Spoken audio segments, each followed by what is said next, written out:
guys. So I promised you that I would do a video and I'm a little bit late getting it to you and I apologize about that. It's been a crazy first week of January. I think I expected Christmas and everything to be over and the New Year's and then we would have like a week of breeziness and maybe get back to things being hectic, but that's not how it worked out. I had 2 births first week of January and everything was crazy. So, but thank you for your patience.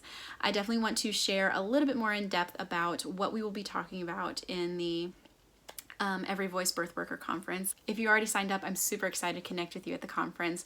I do want to ask, make sure that you got an email confirmation with information about, you know, the link to the Zoom call and all of that. If you haven't gotten that, please contact me because I want to make sure you don't miss it. So, and I'm going to be posting, you know, that information later in the group as well. We're going to be going over several topics and they're all in the infographic, but I definitely want to kind of give you kind of a summary here as well. The first topic is we're going to be talking about the needs and struggles of low-income families, and I'm going to be sharing and I'm also going to be hearing from you hopefully. I think what I want to do is I'm going to go through each topic and then I'm going to allow 1 or 2 questions depending on how we're doing on time, and then at the end I hope that there will be a time for a little back and forth of questions and comments and sharing experiences and different things like that. And I hope that you will, you know, connect with the people who join you in the conference. I think that it's a great opportunity to kind of build a sisterhood of doulas who are really wanting to help and make an impact on this. The second topic is going to be needs and struggles of low-income birth workers.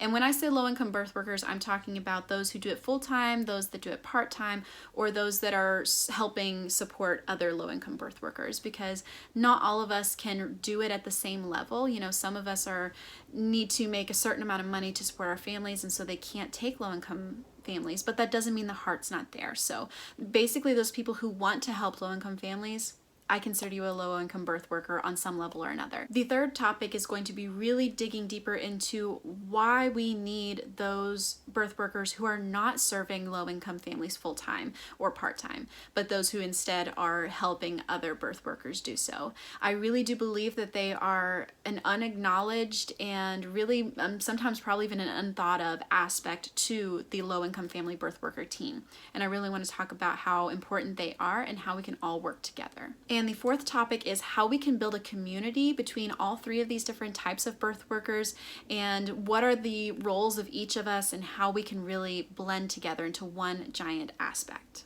And then the last topic, we're going to be narrowing down specifically what families are struggling with because of COVID and how we can really help with those problems and how we can really support those families. It's going to be an amazing conference. I'm super excited. I have so much to talk about, but I really do want to make sure that there's time to hear from you too, because your story and your struggles are important to me as I learn how to help bring other low-income birth workers together and how we can really be a cohesive team. That's important to me, and it's a vision that I have for 2021, and I'm really glad that you get to be a part of that, and I'm glad that I get to witness the amazing things that you're doing, and really consider after the conference joining my Every Voice Birth Worker professional group. It's going to be a place where we can share resources with each other to help low-income families and help each other too. So yeah, definitely check that out. You can go ahead and join it if you want. I'm probably not going to be super active in the group until after the conference, just because there will be more to talk about then. That is not a paid entrance. You don't have to go to the conference to be in it. And I really do hope in the future that I won't have to charge for it, because one of my goals for 2021 is going to be raising money to support stuff like this so that low-income birth workers can get access to free resources. And I really think that that's something that the community is hungry for, to support us and to give us the things that we need to do to empower families. So that's the goal. And I really appreciate you sticking with me in these early stages as I'm learning and growing and building. You're amazing.